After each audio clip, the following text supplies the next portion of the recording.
Boa noite a todas e a todos. Vamos dar início ao primeiro ciclo de estudos estratégicos do Instituto Ansur. E nessa primeira sessão introdutória a esse ciclo, vamos falar sobre a existência histórica e os horizontes de um novo despertar.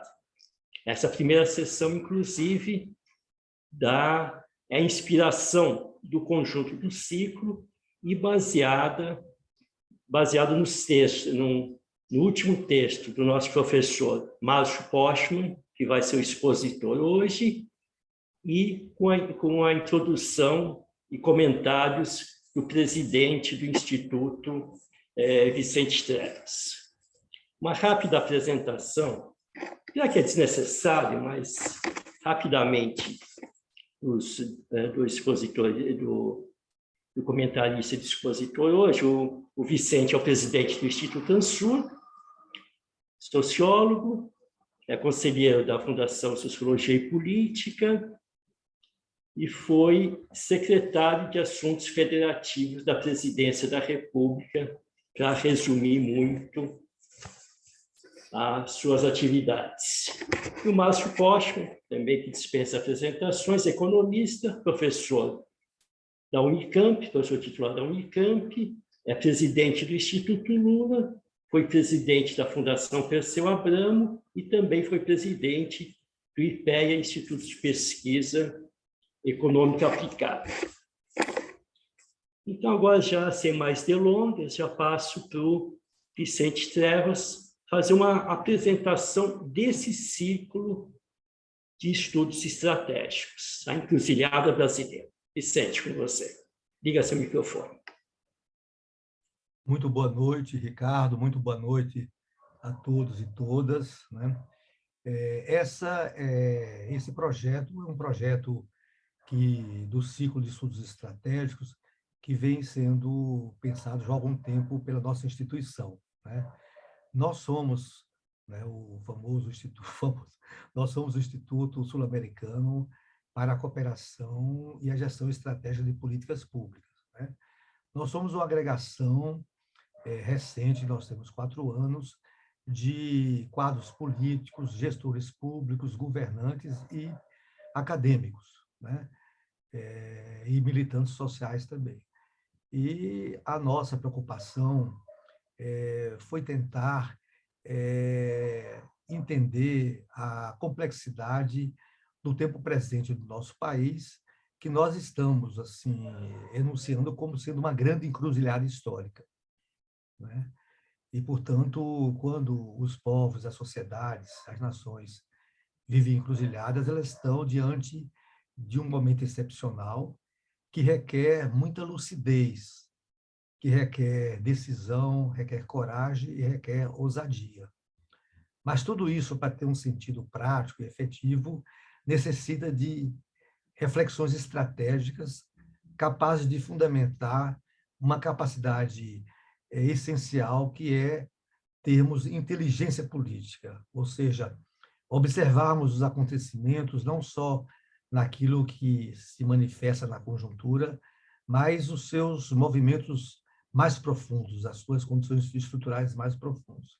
Então, o ciclo é justamente uma primeira experiência nessa direção, né? E de uma forma que nós achamos muito importante, que é uma reflexão coletiva, né? E, portanto, aqui não é uma aula, você entende? Aqui não é um seminário, né? Mas é uma atividade a ser compartilhada, né? E a ser compartilhada com quem, né? Primeiro, com grandes questões que nós tentamos expressar no termo de referência do nosso ciclo. E aqui, depois, eu vou pedir a todos que, no chat, possam enviar os seus e-mails para que possamos, e-mails e outras formas de comunicação, para que nós possamos enviar todo esse material. Muitos já receberam, mas outros ainda não, né? Então, nós elaboramos um termo de referência, né? E esse termo de referência teve uma contribuição crucial do nosso expositor de hoje, do nosso querido amigo e companheiro Márcio Postman, né? Que aproveito para agradecer essa contribuição prévia à montagem do nosso ciclo de estudos estratégicos, né? E nós queremos, nessa reflexão compartilhada, não é, tentar construir alguns consensos, quer dizer, alguns entendimentos que sejam comuns que nós poderemos assumir como um certo consenso, né? Porque a partir desses consensos nós poderemos e no futuro construir enunciados sobre as nossas questões, né? E a partir desses enunciados nós poderemos nos mover na cena pública na busca de fazer pactos políticos, pactos institucionais, pactos pelos nossos propósitos aí. Então, evidentemente que nós temos consciência do nosso tamanho, nós somos uma recente e uma pequena instituição, né? Mas nós temos também a tradição, o acúmulo das nossas trajetórias. Todos os nossos associados têm uma significativa trajetória, tanto profissional, política e cultural, né? Então, isso também é um portafólio, você entende, na forma de biografia dos associados, né? Mais do que isso, nós estamos e fomos exitosos em buscar não só especialistas, não só pesquisadores, mas pensadores do Brasil, né? E é nessa condição que nós estamos acolhendo hoje, você entende, o Márcio Postman, que além de ser um grande economista, um grande analista, é um pensador do Brasil. Na sequência, iremos acolher também o Luiz Gonzaga Beluso, que, além de ser, né, o mestre aí da nossa reflexão econômica, é um pensador do Brasil, e, na sequência, todos os que estão na programação. Portanto, nós estamos querendo não só ouvir, mas também interagir com o que iremos ouvir, né? E até não só interagir, mas reagir também. Nesse sentido, em função do tempo de trabalho, que são 2 horas, nós resolvemos que as indagações, as considerações de todos os participantes, por motivo operacional, deverão ser feitas através do chat, né? Que será acompanhado pela nossa equipe que coordena, e, no final das intervenções iniciais, o coordenador da mesa, hoje, o Ricardo Gutmann, vai fazer uma síntese dessas considerações e indagações que serão passadas para o nosso expositor, no caso de hoje, o Márcio Postman, né? Então, é um pouco a sistemática do nosso trabalho. Infelizmente, o direito de fala de vocês será um direito digital, né? Por outro lado, nós também sabemos que a indagação sobre o nosso país, né, a tentativa de compreender os nossos desafios, os nossos impasses, é uma preocupação muito espalhada, é uma preocupação compartilhada por um conjunto de instituições, por um conjunto de pensadores, por um conjunto de quadros políticos, intelectuais, né? E nós, na construção desse ciclo, nós nos associamos a algumas instituições parceiras, que aqui gostaria de nominá-las, porque nós temos a pretensão de que esse seja o primeiro ciclo e, portanto, haverá sequências no futuro próximo. Aqui quero fazer referência a um parceiro inicial do nosso instituto, que é a Academia Paulista de Direito, que hoje é presidida pelo desembargador Alfredo Attir Júnior, né? A Fundação Escola de Sociologia e Política, né? É o Instituto Novos Paradigmas, cujo presidente do conselho é o professor Tasso, é o quadro político, é o pensador, é o filósofo Tasso Genro, né? A Flaxo Brasil, né? O Fórum 21, que também é uma associação de reflexão, também é um grande parceiro, né? A Associação Brasileira de Economistas pela Democracia, aqui o Adroaldo está aqui presente, né? A Associação Brasileira de Municípios, que nós temos uma relação antiga, né? Aqui também está, viu, Sérgio, como você se inscreveu como Alapime, nós estamos entendendo que você também poderá compartilhar com a sua rede, né, as nossas reflexões. Também o Barão de Itararé, que é uma agregação muito importante dos nossos jornalistas democráticos, críticos, né? Nós também temos uma relação com o núcleo de brasileiros que residem na China, que são nossos parceiros, e se autodenominaram o grupo Camérias do Leblon, que tem uma história muito interessante do século XIX, de resistência e de luta, né? Também nós convidamos os nossos parceiros da escola da cidade de São Paulo, né? Da escola da cidade em São Paulo, né? O canal Resistência, né? O nosso querido Instituto Piracicabano de Estudos de Defesa da Democracia, que aqui temos a presença do Machado, né? A Estação Democracia. Nós temos alguns sindicatos que nós convidamos, né? Também o site A Terra é Redonda, e também nós estamos tentando alargar para alguns parceiros sul-americanos, mas aí o Ayrton Fausto vai nos ajudar nessa tarefa. Então, esse é o contexto, você entende, do nosso ciclo. Evidentemente, qual é a grande interrogação, né? É a nossa encruzilhada, a encruzilhada brasileira. Eu já fiz comentário inicialmente, e nós, no curso das nossas reflexões, nós estamos lidando com a encruzilhada, primeiro entendendo que ela está vivendo uma situação limite, ou seja, o país anseia por saídas, né? E essas saídas estão sendo disputadas, né? E, portanto, a busca de saída vai configurar um período de transição, né? E mesmo os resultados eleitorais que obteremos no final deste ano vai processar esse processo de transição. E nessa transição nós estamos assistindo um processo muito complexo de realinhamento de todos os atores, atores políticos, atores institucionais, atores econômicos e sociais e culturais, né? E esse realinhamento e essa transição também se projeta na cena internacional, né? Portanto, nós estamos vivendo, né, uma grande complexidade, um grande desafio de ter essa complexidade. E a referência, né, às reflexões do Márcio Postman, né, é porque ele fez afirmações com as quais nós nos identificamos, né?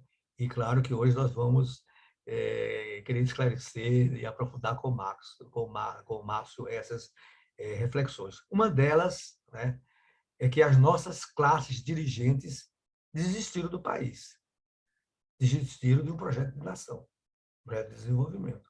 Ora, então, se esta afirmação, se esse enunciado, se essa hipótese ou essa tese for pertinente, nós estamos diante de uma grande complexidade da transição e de uma grande complexidade da encruzilhada, né? E mais ainda, não só desistiram, mas como se alinharam de forma subalterna, né, à agenda neoliberal. Nós estamos vivendo aí, né, um bafejo de um radicalismo ultra neoliberal, e também se submeteram de forma também subalterna aos interesses tanto geoeconômicos como geopolíticos da potência que nos tutela ou nos supervisiona há muito tempo, né? Então, é uma grande complexidade. E o Márcio, no seu texto também, na ajuda que nos deu, ele coloca algumas questões importantes, que é o tema da globalização, desglobalização, né? E, portanto, nós estaríamos vivendo essa transição, essa encruzilhada, no momento de desglobalização e suas consequências e suas derivações, né? Enfim, eu sei que as indagações são complexas, né? As respostas certamente é um processo em construção, mas esse é o nosso propósito, de fazer uma reflexão compartilhada, tentando entender os desafios do nosso tempo, não é? E vamos encerrar o nosso ciclo justamente com a mesa redonda para discutir quais as possibilidades nesses contextos de um futuro impossível e provável governo Lula. Muito obrigado. Devolvo a você, Granado, as suas considerações para conduzir a nossa sessão primeira de hoje. Obrigado, Vicente. Antes de passar para o Márcio, que é só solicitar, se por acaso alguém ainda não se inscreveu formalmente no formulário que enviamos, ou então não recebeu o formulário, até deixar o contato no chat para que a gente possa enviar o link desse formulário para poder efetivar essa inscrição. Isso porque a gente mandou o link dessa reunião para todos os convidados hoje. E também pedir para todos visualizarem um convite importante que o Sérgio Mileto deixou no nosso chat. Dito isso, gostaria de passar já imediatamente para o Márcio para fazer a sua exposição. Por favor, Márcio. Abra seu microfone.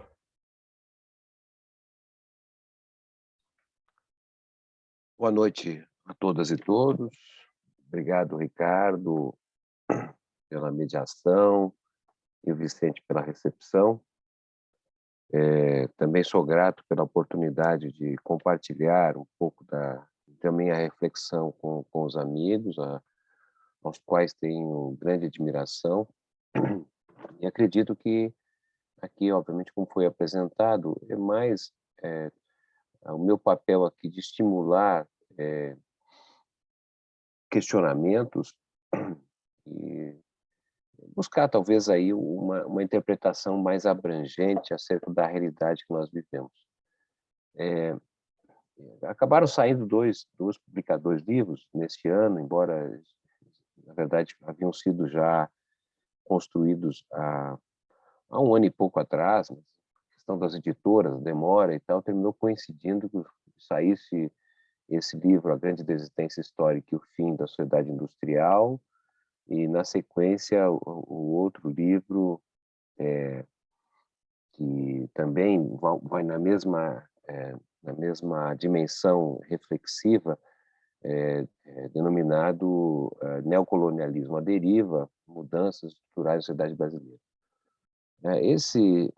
Esses dois estudos, na verdade, são ensaios e refletem, eu diria assim, um acúmulo de cerca de 20 anos, nas quais eu tive o privilégio de participar de momentos como gestor público, inicialmente entre 2001 e 2004, à frente da Secretaria de Desenvolvimento, Trabalho e Solidariedade na Prefeitura de São Paulo, um momento que ficou claro para mim, né, que a capital industrial do país, né, perdia esta dimensão, perdia indústria e tudo que significou essa nova situação que se abriu a partir, então, aí da virada do século XX para o século XXI, olhando São Paulo.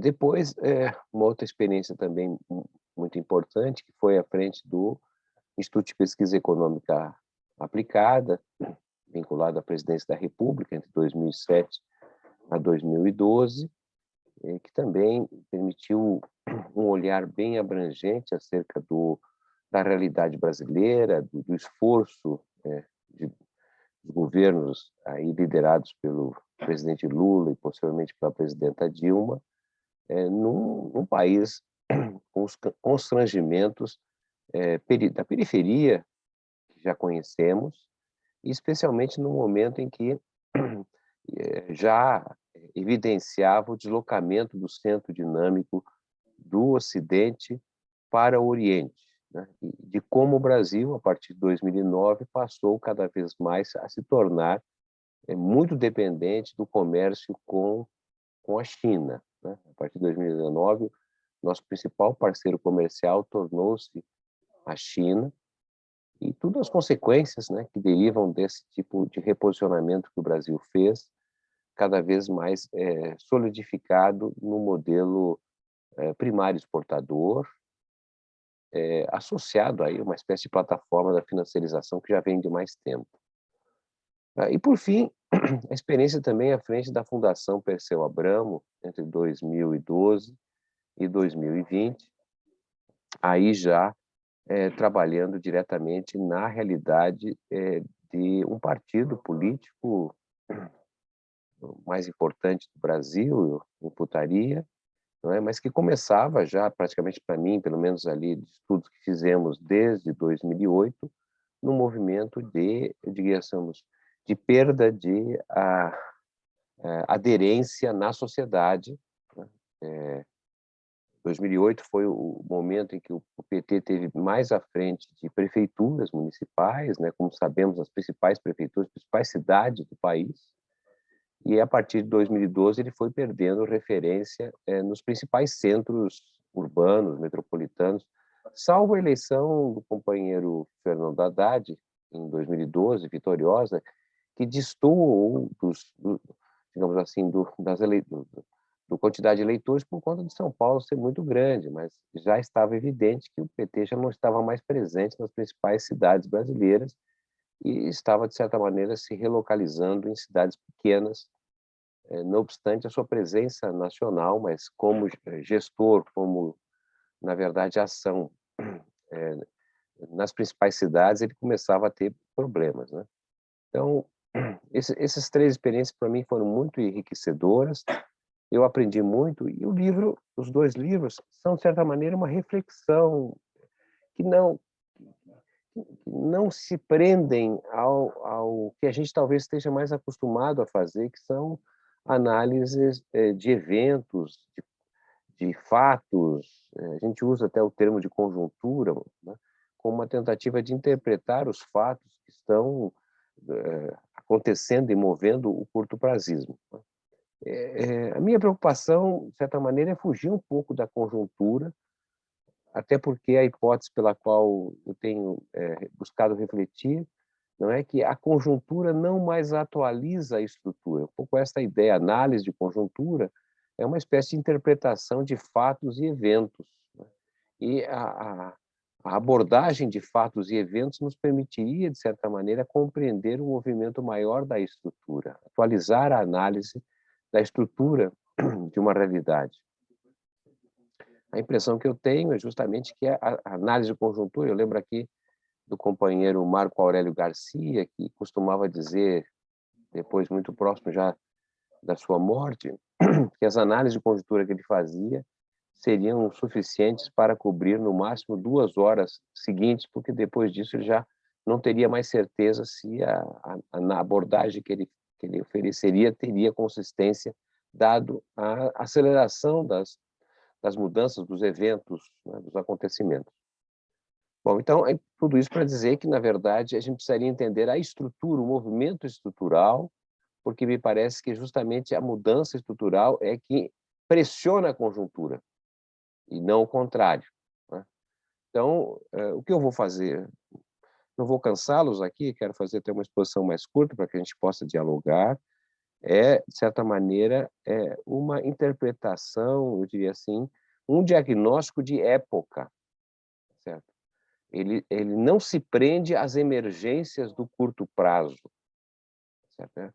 É uma tentativa de interpretar o Brasil nesse começo do século XXI, sem outra pretensão, é claro, mas penso que nós estamos carentes, talvez, de entender movimentos mais amplos a respeito da nossa sociedade. Bom, então, dito isso, eu não vou tratar aqui de governo, de personagens, tá certo? Eu sei que tem diferenças, evidentemente, mas eu estou mais interessado em entender um movimento de natureza estrutural. Por isso a ideia de um diagnóstico de época, né? E o ponto, para mim, fundamental desse diagnóstico de época é justamente partir, não é, do entendimento que nós estamos vivendo o desmanche da sociedade industrial.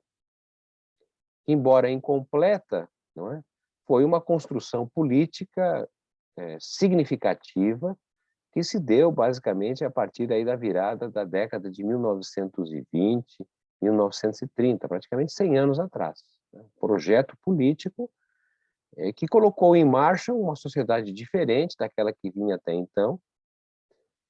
E esta sociedade industrial, na verdade, tem um desenlace assim, importantíssimo na década de 30, quando o Brasil, junto com a Coreia do Sul, são as duas principais experiências de expansão do capitalismo industrial no século XX, especialmente porque são duas nações que tinham passado colonial e conseguiram levar mais avante o seu projeto de industrialização, mesmo diante de um capitalismo monopolista, né, de grande dificuldade de acesso às tecnologias, a financiamento.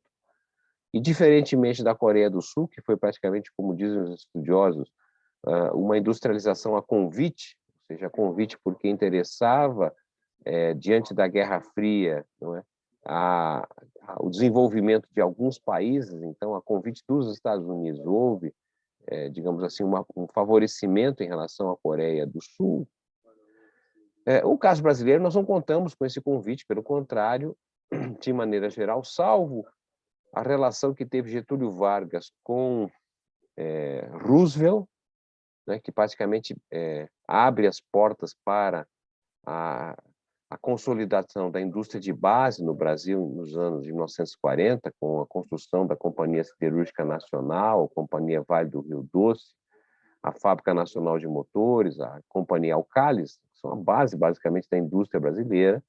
Isso foi objeto de uma articulação do Getúlio, aproveitando justamente do conflito mundial, né, depois de passar praticamente quase toda a década de 1930 tentando trazer tecnologia e investimentos para constituir a siderurgia, que era a base de qualquer industrialização no mundo, né? Depois de ter negociado com os alemães, que também detinham tecnologia siderúrgica, e os americanos, justamente por conta dos interesses dos Estados Unidos de utilizar um pequeno espaço do Rio Grande do Norte como uma base aérea, não é, para atendimento dos interesses do seu deslocamento através de aviões para a África do Sul, e o Brasil, então, aceita e cede um espaço para os Estados Unidos, depois vai entrar na guerra apoiando os Estados Unidos, faz uma grande compra de equipamentos militares dos Estados Unidos, mas coloca como negociação a necessidade do Brasil ter acesso à tecnologia da US Steel, no caso siderurgia, e também de financiamento do Exim Bank para poder permitir, então, a construção da indústria de base. Mas, tirando este momento, de 1940, depois disso, o Brasil nunca mais teve apoio norte-americano, pelo contrário. O segundo momento que o Brasil teve uma expansão industrial importante se deu no governo do Juscelino Kubitschek, que é uma articulação dele com empresas com capital europeu, ali na segunda metade dos anos 50, e a terceiro movimento com o Geisel, não é? Que faz, através do segundo Plano Nacional de Desenvolvimento, uma articulação com capital e tecnologia alemã e japonesa, né? À margem dos interesses dos Estados Unidos, mais uma vez, porque permitiu o Brasil ter acesso à indústria de eletroeletrônica, a tecnologia japonesa, e a indústria de produção de energia nuclear dos alemães. Então, diferentemente da Coreia, mas de toda maneira, ambos os dois países eram, de certa maneira, as vitrines do capitalismo periférico em termos de expansão industrial, né? Isso até 1970, virada dos anos 80. Depois disso, o que nós vamos observar, na verdade, é o desmanche da sociedade industrial, né? Então, esse período dos últimos 40 anos, ele vem sofrendo uma polarização muito grande em relação ao debate sobre o país, né? Talvez um debate sobre o futuro cada vez mais empobrecido.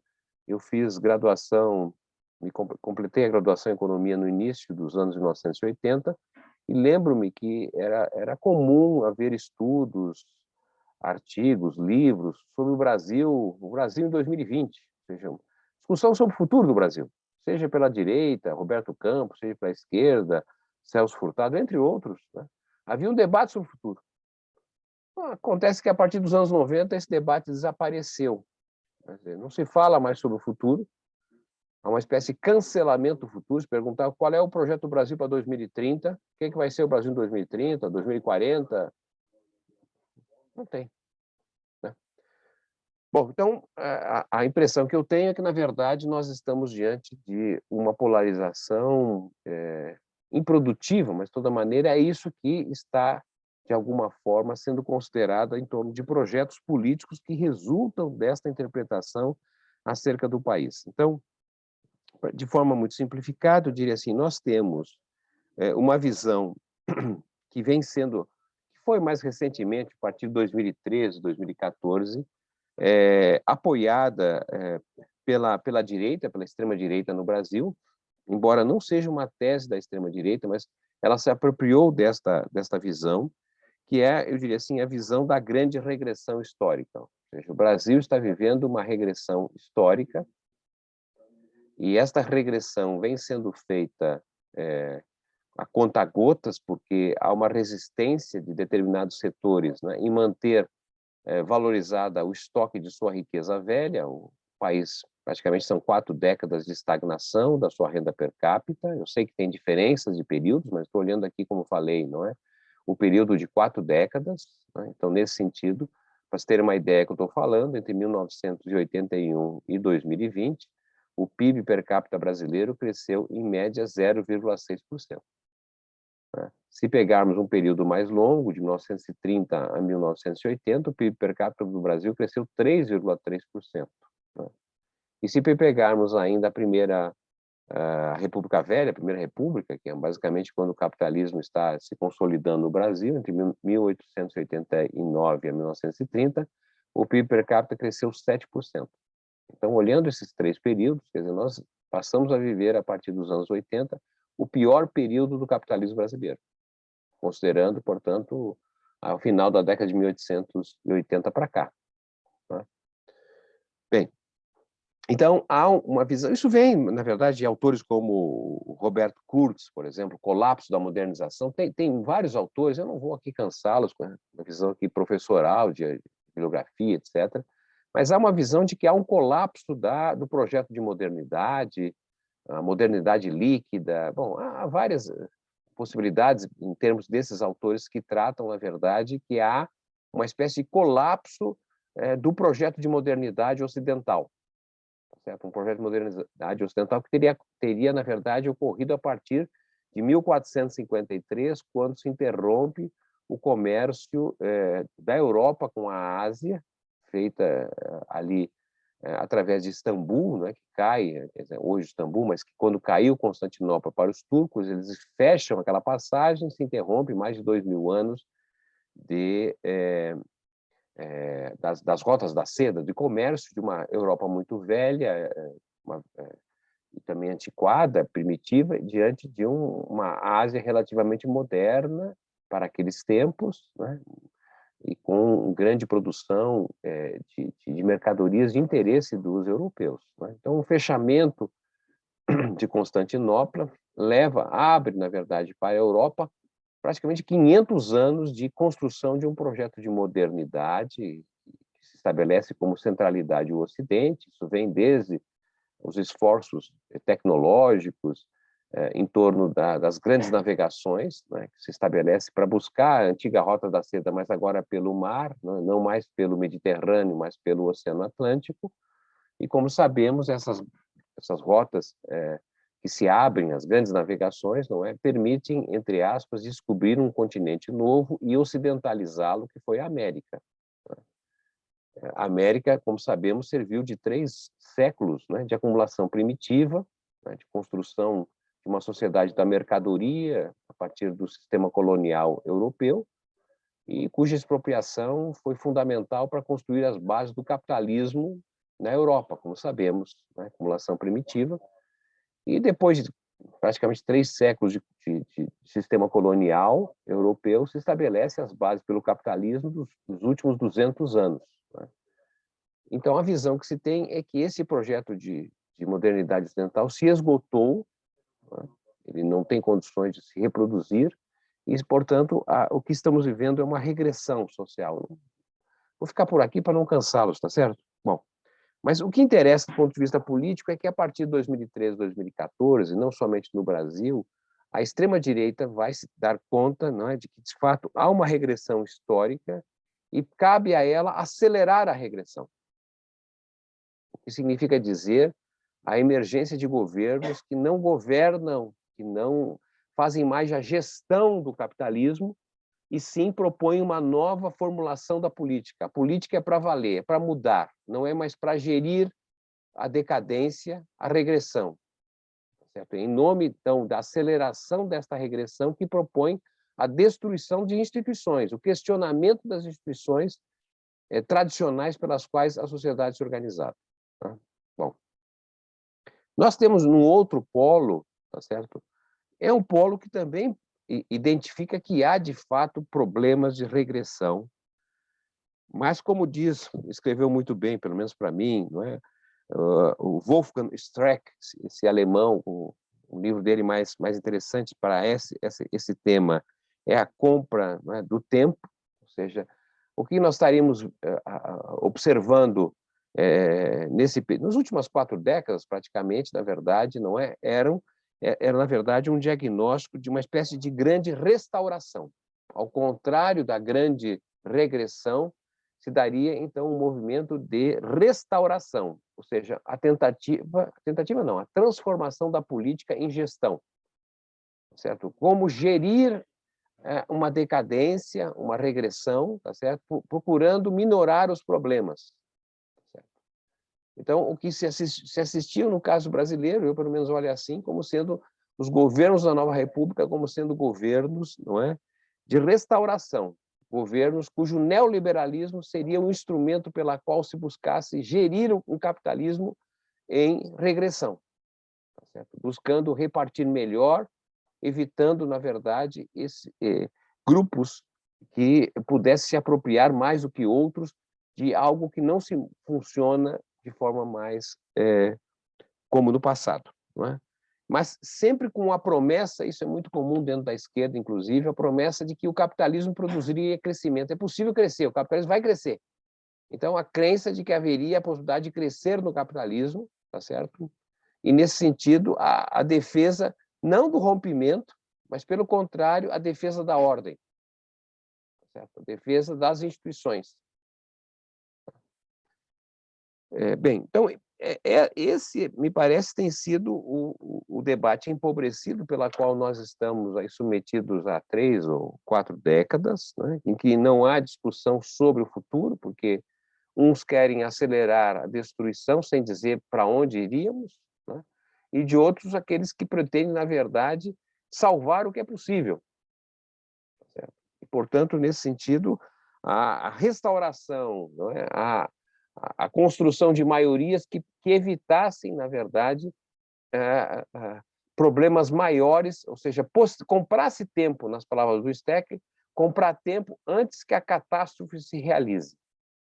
Bom, bem, me parece que, digamos assim, isso seria a possibilidade de olhar o debate no Brasil, embora não seja exclusivo do Brasil, e eu queria, na verdade, dizer que o meu diagnóstico, tá certo, não se encaixaria nesta perspectiva de grande recessão ou grande restauração, porque acredito que nós estamos diante, na verdade, de uma aceleração do tempo histórico. Estamos vivendo um novo tempo e as nossas dificuldades é de entender que há uma mudança de época nesse sentido, né? E aí, olhando do ponto de vista histórico, nós temos 2 momentos que, de alguma forma, se assemelhariam a essa fase que nós estamos vivendo no Brasil.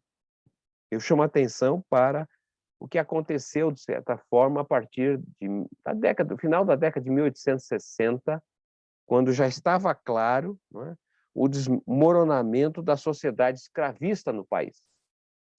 E nós tivemos ali, né, um movimento político em torno da monarquia, de um lado os conservadores, de outro lado os liberais, né, que ficavam, na verdade, substituindo a administração, né, e se dizia que nada mais liberal do que um conservador no poder, e o contrário verdadeiro, né, nada mais liberal do que um conservador no poder. Ou seja, tanto faz quem for, cujo objetivo é restaurar, empurrar para frente a catástrofe que seria justamente o fim da sociedade escravista, né? Então, de um lado, os que sabiam que o escravismo não tinha mais como prosseguir, e de outros que buscavam soluções para postergar, empurrá-lo, né? Quer dizer, o projeto, inclusive, segundo consta nos estudos, de alguns estudos realizados, comprovam que a ideia era levar a escravidão até 1920,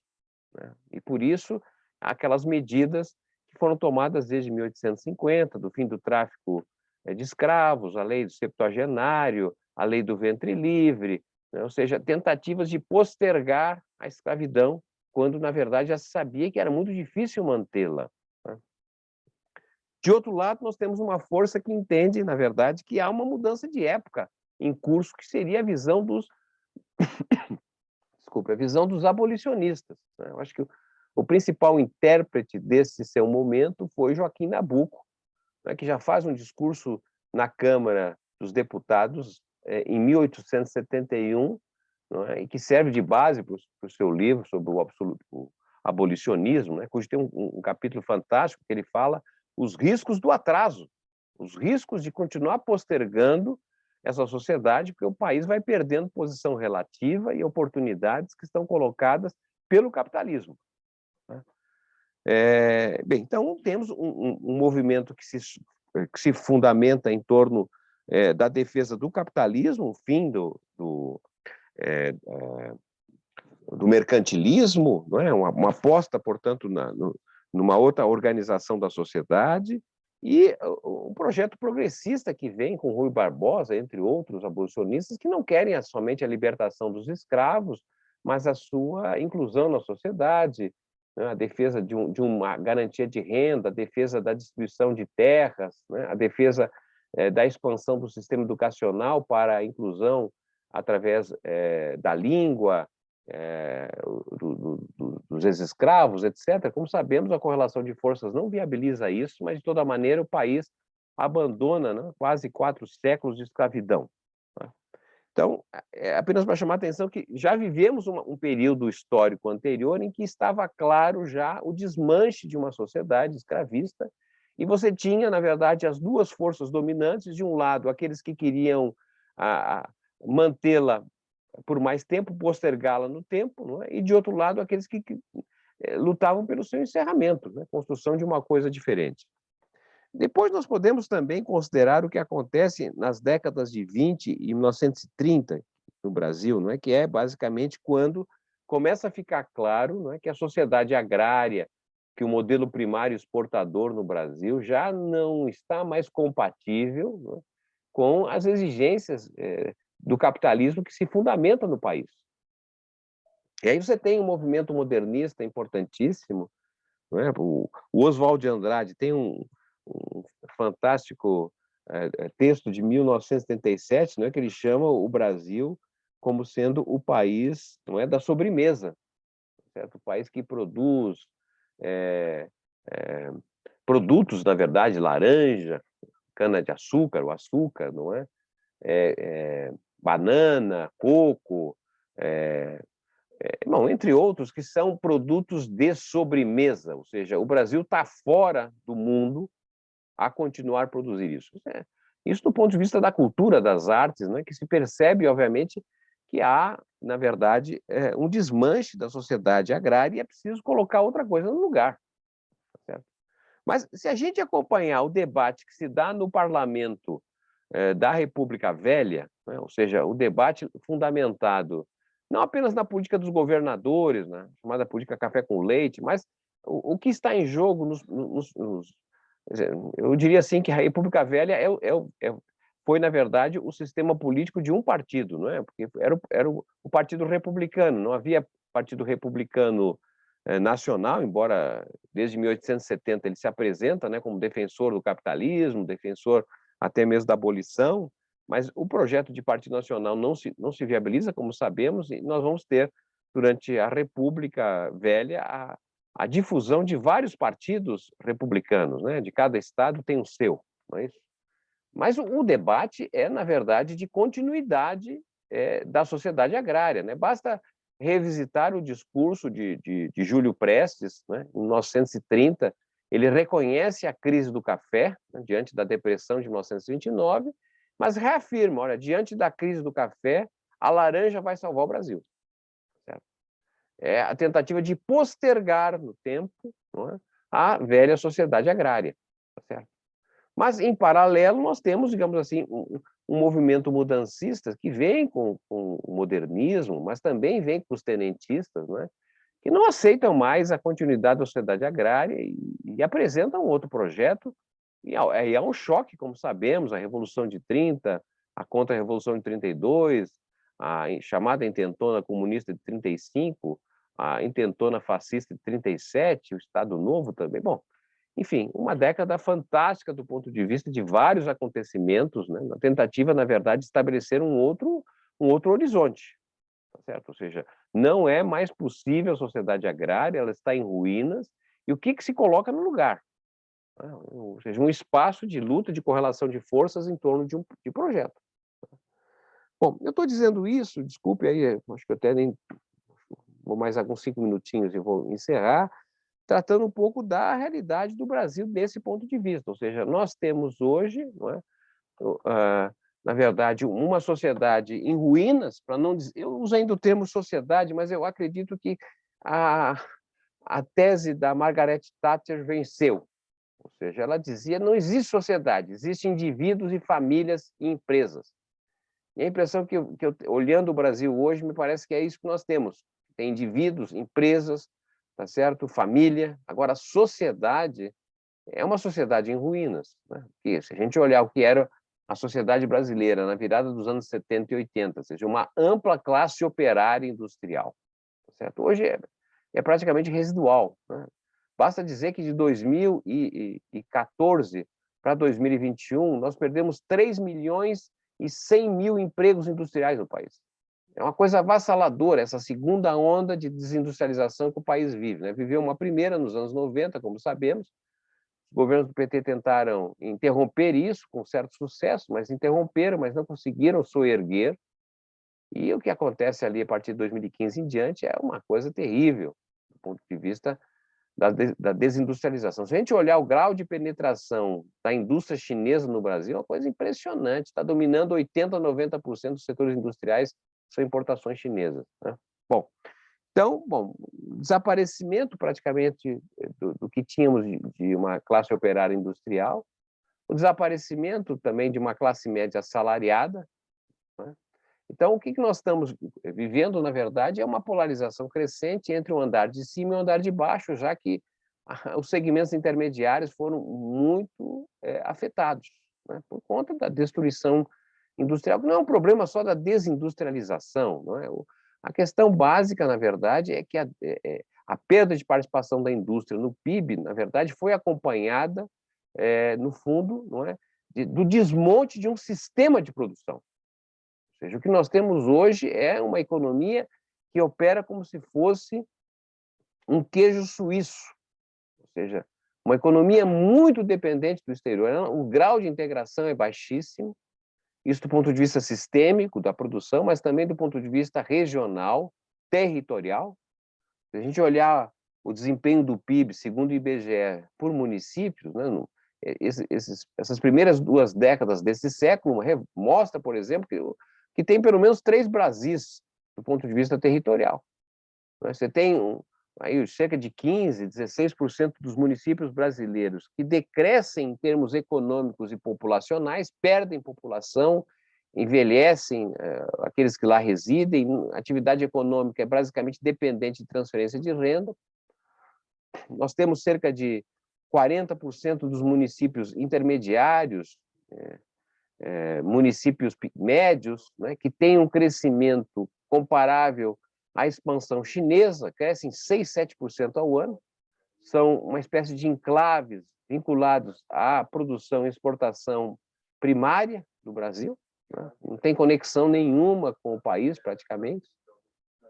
E tem a parte restante do país, que são as regiões metropolitanas, né, que estão praticamente paradas, né, um crescimento muito baixo, modulando o Brasil, né. Então, há uma desintegração nesse sentido, do ponto de vista sistêmico da produção, com consequências inegáveis do ponto de vista populacional, que é, eu diria assim, a dissolução da relação salarial, né, que é o projeto que se inicia com o capitalismo, a partir de 1889, inove, né? Quer dizer, com a República, a construção, na verdade, do mercado de trabalho, ou seja, uma visão de que seria possível construir uma sociedade do trabalho e assalariado, né? Isso ganha um grande impulso a partir da Revolução de 30, que cria a ideia de uma cidadania salarial, né? Com base numa identidade, pertencimento à carteira de trabalho, direitos sociais e trabalhistas. E o que a gente está vendo no Brasil, praticamente desde o ingresso na globalização, é um desassalariamento, sobretudo perda de importância relativa do emprego formal. E o que nós estamos vendo, portanto, no período mais recente, é uma expansão de atividades que não se vinculam mais ao salário como centro da vida, mas sim ao dinheiro. Ou seja, denominamos isso de não relação salarial, mas de relação débito e crédito. Ou seja, cada um sabe mais ou menos quanto precisa para viver, ou estima que sabe, para pagar alimentação, moradia, transporte, etc. E para poder fazer isto, né, é necessário, portanto, buscar um crédito. E esse crédito vem através do endividamento. Nós estamos com 80% das famílias endividadas no Brasil. Né? Vem através de atividades, né, que são hoje jornadas de trabalho de 70, 80 horas por semana, pessoas que fazem diferentes atividades, uma reprodução dos chamados empregos gerais, trabalhos gerais. E, obviamente, a busca o centro é o dinheiro. E o dinheiro pode ser o dinheiro legal, pode ser o dinheiro ilegal, né? Que é o crescimento do papel das igrejas, o papel do crime organizado e assim por diante. Né? Então, esta é, digamos assim, esse movimento geral que se caracteriza nesse vácuo do desmonte da sociedade industrial. Bom, agora, o fato concreto que há esse desmonte é inegável, como foi o desmonte da sociedade escravista, como foi o desmonte da sociedade agrária. Né? Mas o fato é que nós temos, na verdade, a polarização não se dá pela substituição da sociedade, construção de uma sociedade, o que dá, de um lado, aqueles que defendem a continuidade dessa sociedade, postergando, tentando empurrar no tempo, e, de outro lado, aqueles que querem destruir, mas sem saber o que colocam no lugar. Né? O que eu quero chamar a atenção é que, de certa maneira, o que me parece mais interessante é reconhecer que nós estamos diante de uma mudança de época. Né? E esta mudança de época está relacionada, eu diria assim, à era digital, a qual nós estamos já há algum tempo avançando nela. Né? Essa era digital, ela altera profundamente o que se entende por visão de mundo, né? Por relacionamentos, enfim, há mudanças enormes nesse sentido, né? Ou seja, nós estamos transformando em sociedades, não é, de algoritmos, que é o que praticamente passa a organizar coletivos, diferentes coletivos, inclusive, né, a partir de decisões tomadas individualmente, mas que permitem identificar conjuntos a partir de movimentos convergentes. Né? E nesta era digital, nós ingressamos meramente como um país consumidor, né? Não um país produtor de bens e serviços digitais. O Brasil, que é atualmente a 13ª economia do mundo, a 6ª maior população do mundo, não é? É a 4ª em termos de mercado consumidor de bens e serviços digitais, e sobre os quais nós não produzimos. Né? A gente depende ou de produção externa ou de importação. E a gente tem comprado isso a partir, na verdade, da receita gerada pelas exportações de produtos primários. É uma coisa estranhíssima, que a gente precisa de algo muito tradicional no Brasil, que é produção e exportação primária, para poder ter receita para pagar o acesso às novas tecnologias. Né? Isso, obviamente, vem ocorrendo, não é? Que é a ideia da desistência histórica. Dizer, esta nova época abre oportunidades enormes, inclusive para o Brasil, porque se de fato há um certo esgotamento do Ocidente, do projeto de modernidade, talvez nós estejamos diante de um novo projeto de modernidade, que é oriental, e sobre o qual nós temos pouco a dizer, embora o Oriente esteja já dentro do Brasil, da América Latina do Sul, dado o peso econômico, o capital chinês e assim por diante. Né? E não há uma visão estratégica de médio e longo prazo para poder coesionar esses novos segmentos que se constituíram a partir desta ingresso na sociedade digital. Né? que ela demanda instituições diferentes, né? Como você tem, de um lado, aqueles que querem destruir as instituições existentes, embora não saibam o que colocar no lugar, e, de outro, aqueles que querem manter a ordem das instituições, nós não temos oferecido a essa nova classe trabalhadora, os novos sujeitos sociais, na verdade, um projeto, eu diria assim, de futuro, de organização, de novas instituições que deem conta desta sociedade em construção, né? O que a gente está percebendo é o esvaziamento o descrédito dos partidos, dos sindicatos, associação de bairro, moradores, assim por diante, né? Mas percebendo que esse novo mundo do trabalho é um mundo de profunda intensificação, de exploração, e instituições que poderiam dar conta dessa realidade, né, de certa maneira, ainda estão por ser constituídas em melhor avanço. Então, nesse sentido, para encerrar aqui, apenas para estimular um pouquinho a reflexão, não é, a respeito dessa oportunidade que representa justamente a compreensão em torno da aceleração do tempo no qual estamos vivendo, não é? Uma mudança de época, como fora no passado, uma mudança de época que coloca novos sujeitos, não é? E que exige, evidentemente, um repensar sobre instituições, sobre o papel do Estado, enfim, sobre essas novas bases. E a dificuldade nossa é que, de certa maneira, as bases que nós temos organizadas são bases que defendem o passado, uma espécie de conservadorismo, não é? Em manter a estrutura das organizações sindicais, o conservadorismo para manter a estrutura burocrática dos partidos que nós temos, não é? A organização das corporações dentro do Estado. Tá certo? Então, vejo, na verdade, um impasse nesse sentido, não é? Não que, em grande medida, os partidos políticos, os sindicatos saibam que está mudando e que mudou a realidade, mas o fato de saber não é suficiente para fazer com que eles mudem o seu comportamento, a sua atuação. Ricardo, vou ficar por aqui para que a gente possa ter uma discussão, espero. Obrigado, Márcio. Muito instigante sua intervenção. Tem assunto para muito debate nisso aí. Já temos algumas questões levantadas e gostaria de deixar todos à vontade para que colocasse no chat suas observações, comentários, questões, indagações para o retorno do Márcio. Agora vamos ouvir os comentários do Vicente Trevas sobre a exposição do Márcio, e depois a gente passa para as questões que foram colocadas no chat. Por favor, Vicente, ligue seu microfone. Obrigado. Grato, Márcio, pelas suas reflexões, né? Então, o meu papel aqui é pedir mais esclarecimentos, né? Para que a gente possa entender a riqueza e a complexidade de suas reflexões, né?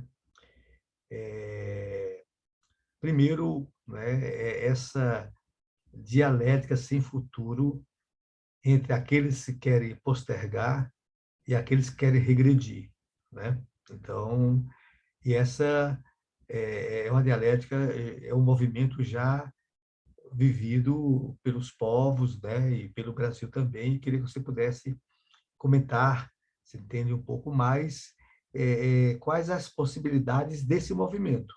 Ou seja, em dado momento, ele pode ter pontos de rupturas ou pontos de imobilismo aí, né?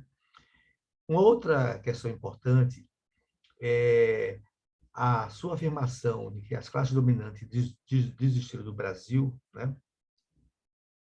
Coloca outra questão, né? E aqueles que não desistiram do Brasil, né? Porque aí há uma lei das sociedades humanas, né? Aliás, dos seres humanos, dos seres aí da natureza, que é a lei número 1 da sobrevivência, certo? Se você desistiu, eu não posso desistir, porque senão eu vou me aniquilar, né? Então, um pouco também uma reflexão sobre, na verdade, um movimento que se deduz dessa desistência, né? Ou seja, os que não desistiram, né?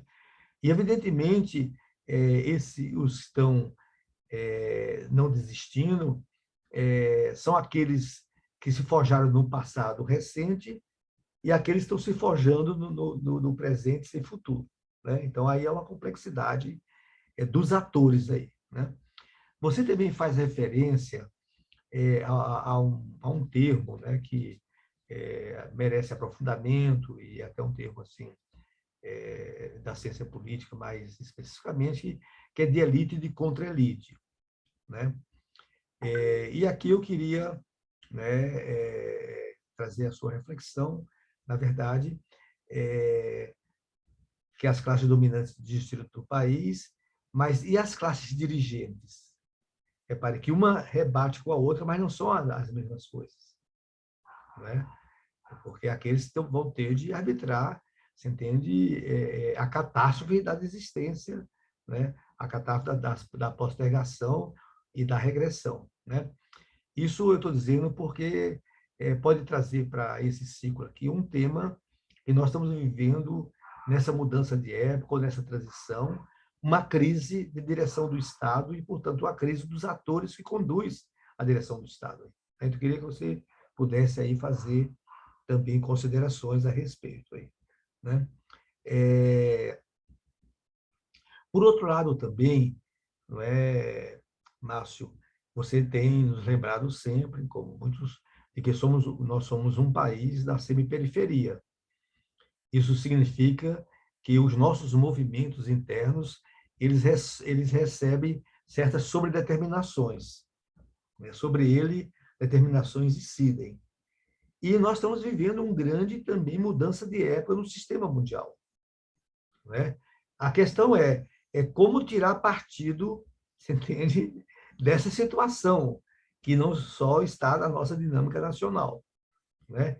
E aqui tem uma questão clássica dos grandes pensadores do Brasil, um deles, o nosso mestre de todos, sempre, Celso Furtado, quando ele, considerando, né, essa nossa condição de país semiperiférico, ele sempre pergunta quais as nossas margens de manobra, né? E eu queria que você também pudesse fazer alguma reflexão sobre isso, né? Quer dizer, quais as nossas margens de manobras. E também, veja, pelo processo tanto da globalização como da desglobalização, e está também evidenciando que o nosso espaço de movimento não é só o espaço nacional, é também o espaço regional, né? E porque nós fizemos iniciativas a respeito, todo o período, você entende, da reativação do Mercosul, da construção da Unasul e também da convergência de um projeto comum para a região, né? Aí eu queria também saber que, na diversidade do momento presente, como é que, vamos supor, essa territorialidade mais abrangente pode ajudar ou não a ampliar uma possível margem de manobra nossa, né? Márcio, gratíssimo, evidentemente que nós temos aí também uma crise das utopias pretéritas, né? E a orfandade que essa crise gerou, né? Então, também como isso invade, você entende, os nossos pensamentos, o nosso senso comum, né? E também as nossas indagações. Grato mais uma vez pelas suas lúcidas considerações. Obrigado, Vicente. Só as suas indagações já dariam uma outra exposição para o Márcio, mas deixa eu colocar as que foram postadas aqui no chat. O Granado indaga o seguinte: se vivemos um processo de regressão, como explicar o processo simultâneo de profunda concentração de riqueza? O Sérgio Mileto pergunta como reverter esse quadro e retomar a industrialização.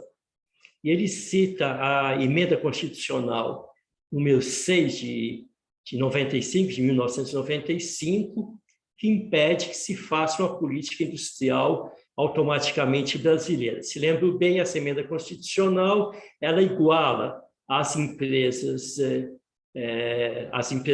de fora do país com as empresas brasileiras, desde que sejam constituídas na nossa legislação. Esse fato, continuou o Sérgio Millet, somado ao financiamento por capital estrangeiro, não nos torna reféns dessas grandes corporações?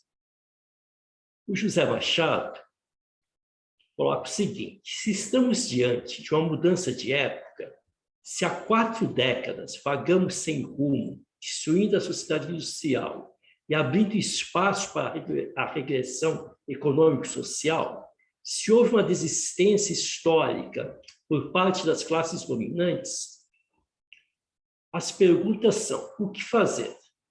Que estrutura de forças sociais, já não mais por cima, mas por baixo, será capaz de capitanear um projeto de futuro? Qual é o caráter desse projeto? Há aqueles que preconizam a revolução socialista como solução. Esse é o caminho? Qual o papel das forças progressistas? E o Cláudio de Mauro pergunta o seguinte: qual a participação dos partidos políticos na identificação do futuro? Projeto de Brasil para 2050. Qual o projeto que se pode defender? Reindustrialização capitalista? Isso importa, ou seja, é preciso de planejamento? Ou segue-se conforme as forças corporativas definam esses avanços? O Renato Penelope indaga o seguinte: parte dessa desistência já vem também dessa nova indústria digital, onde já somos um grande consumidor e nada produzimos, e que tem a disputa nos 2 polos econômicos produtivos. O Marroi: esse movimento vai tomar nosso mercado como a indústria da China fez? E a Rosier: gostaria de dialogar com a questão do Sérgio Millet, quando ele questiona sobre estarmos reféns das grandes corporações, diante do capital dessas grandes corporações. Além disso, não há restrições de regulamentação de como operam essas corporações e quais são suas obrigações no território nacional. Então, temos um amplo leque de questões, todas elas muito atinentes ao tema levantado, que o Márcio vai fazer uma síntese dessas questões todas. Com você, Márcio, por favor. Grato, Ricardo, Vicente e amigos que formularam as suas considerações. É óbvio que eu não tenho condições de respondê-las, até porque várias delas são também minhas perguntas. Mas eu vou reagir a algumas delas, pelo menos, e peço até desculpa por não poder nominar aos autores das questões, até porque vou tentar, assim, para ganhar tempo, inclusive, juntar algumas formulações que talvez possam, se não responder, reagir ao que foi aqui levantado. Do ponto de vista... Bom, eu quero começar dizendo o seguinte: apesar desta fala aparentemente depressiva, né, eu quero dizer que eu tenho um otimismo da perspectiva histórica, né? Ou seja, eu faço sempre a preocupação de olhar para o passado e entender que no passado nós vivemos situações, não é, de desmonte de sociedades, não é, e que de alguma forma se reconstituiu uma sociedade nova. E, obviamente, que em momentos como fora aí a década de 1880, a década de 1930, a reformulação da sociedade passada se deu, num ambiente muito mais desfavorável que nós estamos vivendo hoje. Ou seja, me parece que o momento que vivemos hoje é muito menos favorável, é mais favorável a qualquer ação reorganizadora de uma sociedade de novo tipo do que no passado. Obviamente, comparar, não é, a luta dos abolicionistas na década de 1880, não é, cujo o sujeito histórico, os escravos, não eram interconectados, não havia interlocução com os escravos de maneira geral, que viviam como se fossem presos nas fazendas, em grande medida nem o português falavam, não é? Bem, a mesma coisa, a luta dos tenentistas, dos modernistas, em torno de construção de uma sociedade não mais tão primitiva como era a agrária, num país de 90% analfabetos, que residiam no meio rural, né? Cidades que haviam, cidades urbanas, mas cidades com poucas pessoas, débil grau de organização, né? Mas isso não impediu que houvesse mudanças. Eu entendo que houve mudanças importantes, né? Então, o fato da gente estar analisando aqui, vendo as dificuldades, né? As dificuldades, me parece que é o seguinte: há uma dominância subjetiva. Nós estamos prisioneiros num diagnóstico que não nos oferece alternativa, a não ser postergar, empurrar para frente o passado, tá certo? É uma opção de defesa da ordem. A gente sabe que a República está apodrecida, não é? Que os ministros do STF têm problemas, que o sistema partidário tem problema, que o Estado brasileiro tem problema, mas nós estamos insistindo em continuar com isso, não é? E, de outro lado, tá certo? Você tem um movimento que é contra o que está aí, né? Obviamente, o contra dele significa um desmonte cujo resultado possivelmente muito pior do que nós temos atualmente. Mas, olhando do ponto de vista, então, histórico, né, há dois aspectos que a gente precisa considerar para pensar algo que nos dê um certo sentido de futuro. O primeiro é em relação à construção de uma maioria política em torno de uma visão de futuro. Acho que isso é importante, porque não me parece que é suficiente construir maioria política com a visão do passado. Eu acho que essa é a nossa dificuldade, e a polarização se dá, de certa maneira, não é? Porque nós estamos muito ainda vinculados à ideia do passado. De um lado, né, de manter o passado, como se não houvesse já um rompimento, uma mudança histórica, uma nova época, ou essa tensão com aqueles que querem acelerar a situação, porque sabe, olha, não dá. Você continuar numa sociedade em que o STF opera assim, não é? Que a Rede Globo opera assado, isso aí não vai a lugar nenhum. É preciso outra coisa, mas o que é? Bom, não põe no lugar. Então, o que eu estou querendo chamar a atenção, olhando do ponto de vista histórico, é preciso construir uma nova maioria política que tenha uma visão de futuro. Sobre o quê?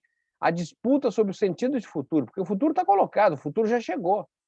Não é? Há 30 anos atrás, 40 anos atrás, eu assistia desenhos, não é, do Jackson, tá certo? Projetos individuais que o cara, no desenho, ele conversava pelo telefone, tá certo? Via a imagem, via a pessoa. Isso tornou-se uma realidade, o futuro já chegou. Tá certo? E nós não trabalhamos com esse futuro que chegou, a gente não disputa o sentido que ele nos oferece. Então, primeiro ponto, me parece a necessidade de construir uma nova maioria política. Isso é, para mim, fundamental. Segundo, é saber nos associar aos movimentos gerais que estão em conta do capitalismo no mundo. Fizemos isso no ingresso no capitalismo, lá na década de 1880, fizemos na década de 30, de uma forma muito ousada, diga-se de passagem, porque Getúlio rompeu com a libra esterlina, o padrão ouro da libra, por exemplo. Getúlio monopolizou a taxa de câmbio, por exemplo, não é? Que era dominada pelo agronegócio daquela época, impondo uma taxa que ajudou a financiar a industrialização. Ele fez uma auditoria da dívida, não é? Diz que não teve revolução em 30, mas só esses atos, imaginemos assim, o presidente Lula começar o governo, tá certo, declarando que o Brasil já não é mais dominado pelo padrão ouro, desculpe, padrão dólar, tá certo? Estaríamos entrando em outras moedas, etc., moeda comoditizada, enfim. Né? Outra dizendo, olha, nós vamos aqui estabelecer a taxa de câmbio, tá certo? E que ela vai significar a possibilidade de uma parte dos ganhos dos exportadores serem convertidos num fundo de financiamento do desenvolvimento brasileiro. Ou ainda vamos fazer uma auditoria dessa dívida pública, porque deve ter alguma coisa diferente, que não está correto, né? Tá certo? Qual a base política, qual a maioria política para fazer isso? Mas então, esse é quer dizer, o problema, a meu modo de ver, é o seguinte: o problema do Brasil não é econômico, o problema do Brasil é um problema político, né? De construção de uma maioria política e de conexão internacional, até porque me parece que dentro dessa perspectiva do deslocamento do centro dinâmico do mundo, do Ocidente para o Oriente, há espaço para o Brasil, né? Há espaço para o Brasil, porque é uma polarização crescente entre a China e os Estados Unidos, né? O esvaziamento da Europa se torna um espaço de conflito agora armado. E então, no âmbito do Sul-Sul, me parece que o Brasil poderia exercer uma liderança muito forte, e nesse sentido, a vitória do presidente Lula seria realmente fantástica, porque é uma das poucas lideranças mundiais que nós temos, não é? Então, como conectar, na verdade, essas oportunidades que estão colocadas? Penso, portanto, que o desafio nosso é o desafio político, é como construir uma maioria política, novamente quero insistir sobre isso, porque os elementos econômicos já estão dados. O Brasil tem capital internalizado, tem capital disponível que poderia financiar a expansão econômica. Nós temos depositado no sistema financeiro uma massa de dinheiro que equivale a quase 80% do PIB brasileiro. São 7 trilhões de reais depositados no sistema financeiro, esperando juros melhores, não é? Ao mesmo tempo, o país é um país em construção, falta de tudo, ou seja, desde a infraestrutura a questões mais avançadas, inclusive tecnologicamente. O Brasil tem tecnologia para isso. Agora, ocupa menos de 10% das terras férteis, por exemplo, né? Estados Unidos e China ocupam mais de 20% das terras férteis utilizadas, os europeus chegam a 60% das suas terras. Ou seja, tem aonde aplicar o recurso está disponível. E ainda tem mão de obra no Brasil, mão de obra qualificada, ou seja, o Brasil tem os 3 elementos fundamentais para o dinamismo econômico, né? Tem tecnologia e lugares para aplicar produtivamente, com retornos ao capital, tem capital disponível e tem mão de obra. A questão é como fazer para juntar essa equação? É a política. Essa me parece a questão central, porque é a política que pode dar horizonte. Aí a gente começa a perceber que há um problema no Brasil, porque a política está secundarizada à economia.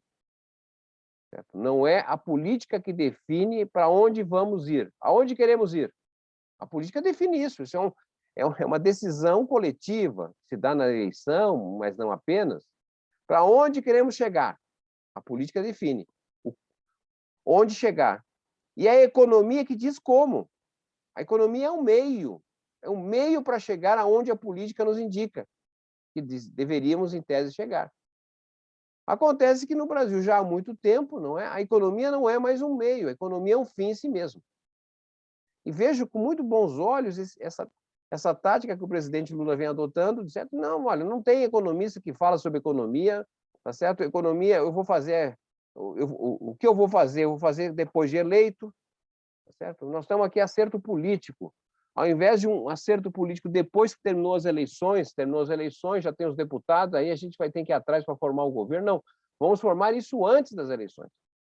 Então, nesse sentido, percebo uma tentativa de mudar o rumo, entendendo que a economia deve ser um meio e não mais um fim em si mesmo. Se isso vai dar certo, não sei dizer, mas eu percebo que há uma possibilidade gigantesca nesse momento, não é? De certa maneira, enquadrar a economia, não é, às pretensões políticas mais amplas. Mas vejo também com dificuldade esse movimento de formar uma maioria política que nos dê um horizonte. E aí não seria também inédito, porque o Juscelino Kubitschek, como todos sabem, não é, foi eleito, mas com 30 e poucos por cento dos votos. Ele recebeu um país que praticamente tinha uma lei de teto de gastos, né, porque o Café Filho e o Goudin, seu ministro, fizeram um acordo com o FMI que impedia gastos públicos, praticamente, como a lei de tetos atualmente. Ele não tinha maioria no Congresso Nacional.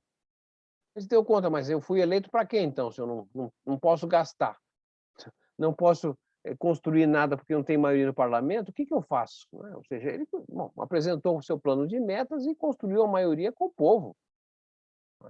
E mais importante, ele foi negociar diretamente com o grande capital, sabendo que havia oportunidade. Olha, vocês querem ir para o Brasil? Nós não vamos importar mais. Vocês querem vir para o Brasil? Vocês vão agora, tá certo? Tem taxa de câmbio favorável, condições favoráveis para se produzir no Brasil. Mas se não quiser mais, nós vamos aumentar aqui a taxa, os impostos de importação, nós não vamos vender, não comprar mais de vocês. É o acerto que ele fez com os europeus, que vieram primeiro, depois vieram os americanos. Essa é a negociação que se espera com o grande capital, com as corporações. É claro que são diferentes do que era nos anos 50, não é? Bom, mas o Brasil, apesar de estar no tobogã aí, descendo, somos uma 13ª economia. Isso aqui não é pouca coisa. Isso aqui dá para realmente construir uma outra relação com o capital. Aliás, o Brasil tem a possibilidade de escolha que não tinha 20 anos atrás. 20 anos atrás nós estávamos submissos praticamente aos Estados Unidos. Hoje tem alternativa, tem a China, tá certo? Tem, eu acho, um espaço para os europeus. Então, nós estamos diante de um cenário, me parece, a despeito das dificuldades, é claro, também não quero negligenciar isso, mas perceber que é um cenário que nos abre oportunidades muito interessantes do ponto de vista de reorientação da nossa sociedade, né? A questão da reindustrialização, ela é chave, não é? Digamos, a coluna vertebral do desenvolvimento é a indústria, a base industrial, segue sendo ainda, né? O problema é que a indústria hoje não me parece que pode ser vista como grande geradora de emprego, como no passado. A indústria, obviamente, que tem um impacto no emprego, mas ela é cada vez mais menor. Mas a indústria é fundamental como uma estratégia nacional, de defesa nacional, diante das vulnerabilidades que as cadeias globais de valor estabeleceram. Penso, sim, que a questão do emprego, por exemplo, a ocupação, ela passa por um outro olhar, que é, na verdade, a questão dos cuidados, né? Nem vou falar muito sobre isso, mas nós estamos vivendo uma sociedade cuja população vive uma transição enorme no país, né? Hoje nós temos praticamente 15% da população que tem 60 anos e mais, e esse segmento, que equivale a 15% da população brasileira, detém cerca de 37% da renda nacional. Certo? É um segmento envelhecido, com um rendimento acumulado relativamente alto, embora muito heterogêneo. Tem também pobres, não? Mas, se a gente olhar do ponto de vista da evolução da população, quer dizer, no século XX, a população cresceu 10 vezes no Brasil, e no século XXI, segundo as projeções do IBGE, a população deverá crescer 4%. Em 2009, o Brasil tinha quase 53 milhões de jovens, 16 a 29 anos de idade. Em 2020, a estimativa é que nós tenhamos 47 milhões de jovens. Em 2030, alguma coisa com 44, 43 milhões de jovens, nessa faixa etária de 16 a 29 anos de idade. O Brasil é, hoje, no mundo, o país que mais fecha escolas, certo? Porque há uma queda no número de crianças. Os nossos prefeitos talvez pudessem ampliar o ensino integral, melhorar a qualidade do ensino, optaram, não é, por fechar escola, por nuclear a escola, concentrar, colocar as crianças em ônibus para circular de um lugar para outro. O que representa esse aumento na expectativa média de vida, por exemplo, né? Isso é uma alteração brutal do ponto de vista de políticas públicas. Enfim, nós estamos diante de uma possibilidade de mudanças enormes, né? Eu diria assim, o Estado que nós temos hoje é um Estado incompetente, corrupto, tá certo? Mas podemos mudar esse Estado. Esse Estado poderia ser um Estado digital, né? Podíamos ter um orçamento digital, podemos reduzir drasticamente os custos que hoje opera o Estado tradicional. Ou seja, nós temos um horizonte enorme pela frente. O problema é que há um apequenamento das visões. As visões estão muito internalizadas nessa ideia de defesa do passado, né? Em grande medida, os progressistas viraram conservadores, querem conservar um passado que não existe mais. Certo? Bom, então, isso faz com que hoje talvez nós estejamos com a principal mudança social, que é a efervescência, né, da direita popular. Se a gente olhar essa gente que está vinculada à excrescência que é o Bolsonaro, são nomes novos, gente que vieram não sei de onde. Há uma certa emergência que resulta de um país que tem cerca de 70 milhões de população sobrante, que é hoje praticamente óleo queimado ao capitalismo. Não é mais funcional, como as visões do Chico de Oliveira demonstravam, a funcionalidade da informalidade.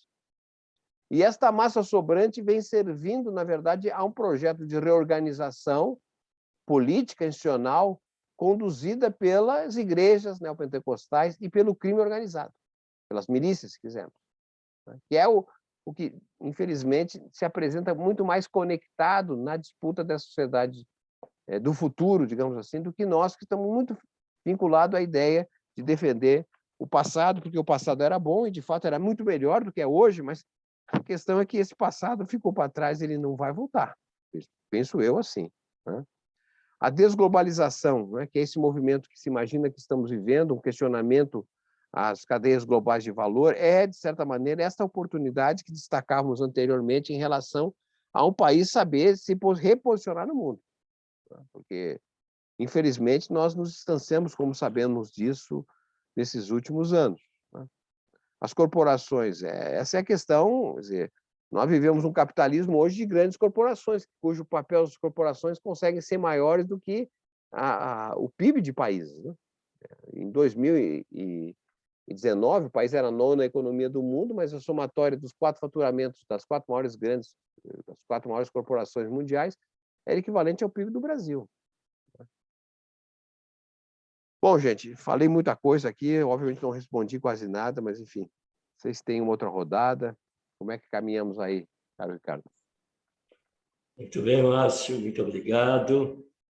Nós conseguimos até encerrar um pouco antes do tempo, para não cansar, e agradeço muito esse quadro, esse amplo quadro que foi apresentado e que cumpriu o papel de, nessa primeira sessão do ciclo de estudos estratégicos, referenciar e dar o mote para a sequência. Na próxima quarta-feira, teremos o professor Luiz Gonzaga Beluso como expositor e o Alfredo Atier como comentarista para falar da longa marcha da economia e da sociedade brasileira, que seguramente vão complementar muito essa fala. E, no total, serão 8 sessões, formando um mosaico das principais questões que, de uma certa forma, já foram introduzidas